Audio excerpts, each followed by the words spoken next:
আজকে আমি লতি রান্না করেছি, সেটাই তোমাদের সাথে শেয়ার করছি।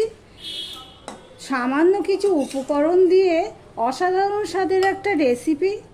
না মাছের মাথা, না চিংড়ি মাছ, না পোস্ত, না শস্য, সামান্য সাধারণ উপকরণ দিয়ে এই রান্নাটা করেছি।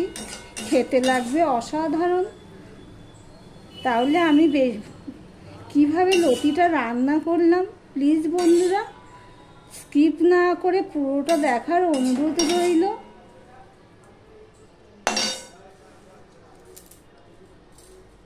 বন্ধুরা, আপনারা দেখছেন কুকিং হাউস অফ অনিমা। আজকে লতি নিয়ে নিয়েছি, দেখতেই পাচ্ছ অল্প কটা লতি নিয়েছি, 4-5টা লতি নিয়ে নিয়েছি।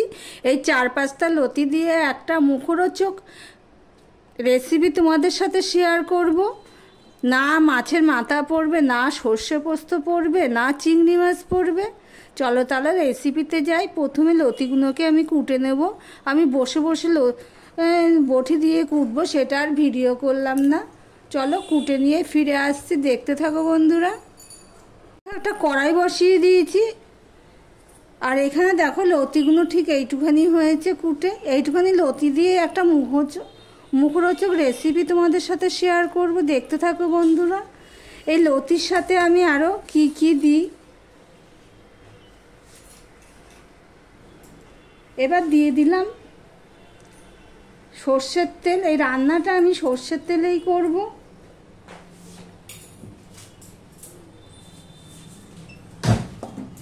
আর এদিকে দেখো লতির সাথে আমি কুটে নিয়েছি, দেখো পটল কেটে নিয়েছি আর আলু কেটে নিয়েছি। দেখো কিভাবে কেটেছি, এরকম ছোটো ছোটো করে আলু কেটে নিয়েছি, আর পটলগুলো ঠিক এইভাবে কেটে নিয়েছি।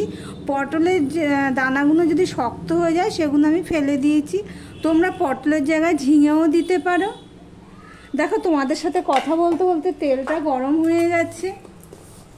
এবার দিয়ে দিচ্ছি কালো জিরে ফোড়ন 1/2 চামচের মতো।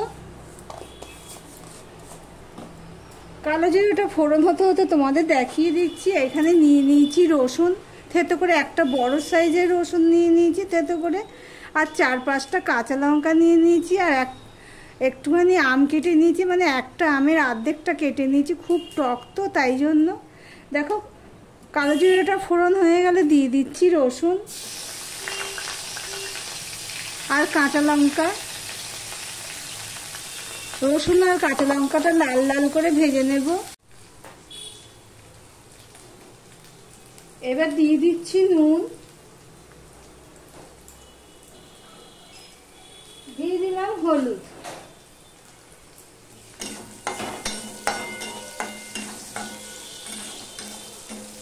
এবারে যে আলু আর পটলটা কেটে রেখেছি সেটা আমি দিয়ে দিলাম।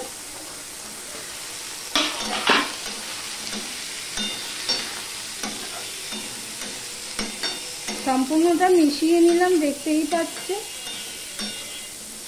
যারা লাইক করোনি ভিডিওটি দেখছো, চট করে একটা লাইক করে কন্টিনিউ করো। আমি সম্পূর্ণটা মিশিয়ে নিলাম। এবার ঢাকা দিয়ে আমি ভেজে নেব। দেখো আলু, পটল, রসুন সবই ভাজা হয়ে গেছে। এবার আমি মশলা অ্যাড করব। হলুদটা আরেকটু দিয়ে দিলাম। দিয়ে দিলাম লঙ্কার গুঁড়ো, ছোট চামচ, এটা ছোট চামচে 1 চামচ ধনের গুঁড়ো দিলাম, আর 1 চামচ দিলাম জিরের গুঁড়ো। মশলাটা কষানোর জন্য অল্প একটু আমি জল দিয়ে দিচ্ছি। এবার মশলাটা ভালো করে কষিয়ে নেব, মোটামুটি ভাবে কষিয়ে নেব, তারপর ফিরে আসছি, দেখতে থাকো বন্ধুরা। দেখো অর্ধেকটা মতন কষানো হয়ে গেছে, দেখতেই পাচ্ছ। এই অবস্থায় আমি কেটে ধুয়ে রাখা লতিগুলো দিয়ে দিলাম, দিয়ে সম্পূর্ণটা আমি মিশিয়ে নেব। এই পর্যন্ত যারা ভিডিওটি দেখছো লাইক দিতে ভুলে গেছো, লাইক করে দিও। আর সব বন্ধুদের বলছি ভিডিওটি শেয়ার করে দিও। আর যারা নতুন বন্ধু ভিডিওটি দেখছো এখনো পর্যন্ত সাবস্ক্রাইব করোনি, তাদেরকে অনুরোধ করছি সাবস্ক্রাইব করে পাশে থাকার জন্য। আমি এবারে এটা আবারও কষিয়ে নেবো লতির সাথে মিশিয়ে নিয়ে। দেখতে থাকো বন্ধুরা। আমি ঢাকা দিয়ে দিয়ে দুবার আমি এইভাবে নেড়ে দিয়েছি, কেননা শুকনো তরকারি তো, সেই জন্য আমি কিন্তু গ্যাসের ফ্লেমটা একদম ছোট করে দিয়েই করছি।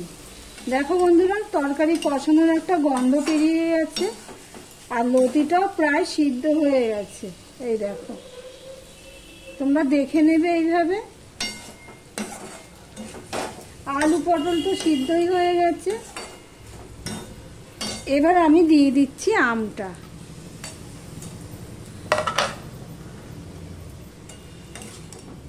আমটাও দিয়ে দিলাম।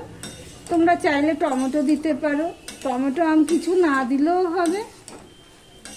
সম্পূর্ণটা মিশিয়ে নিলাম। এবার দিয়ে দিচ্ছি অল্প একটু জল। সবই সিদ্ধ হয়ে গেছে, সেই পরিমাণে জল দিতে হবে তরকারিটা ফোটার জন্য।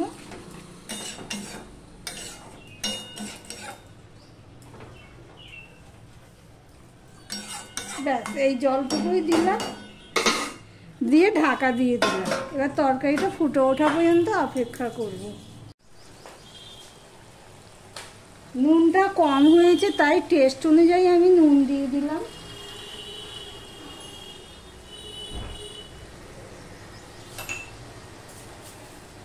দিয়ে দিলাম অল্প একটু চিনি। তোমরা এটা দিতেও পারো, নাও দিতে পারো।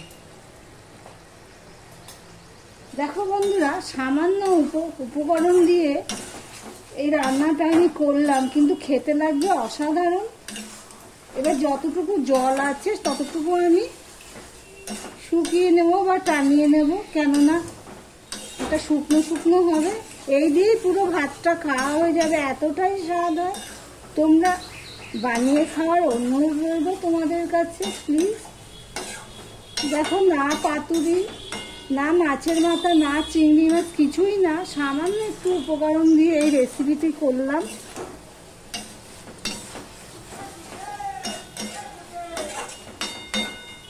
দেখো, ঝোলটা শুকিয়েও গেছে। এবার গ্যাসটা অফ করে দিলাম আর ভিডিওটি আজকের মতন এখানেই শেষ করলাম।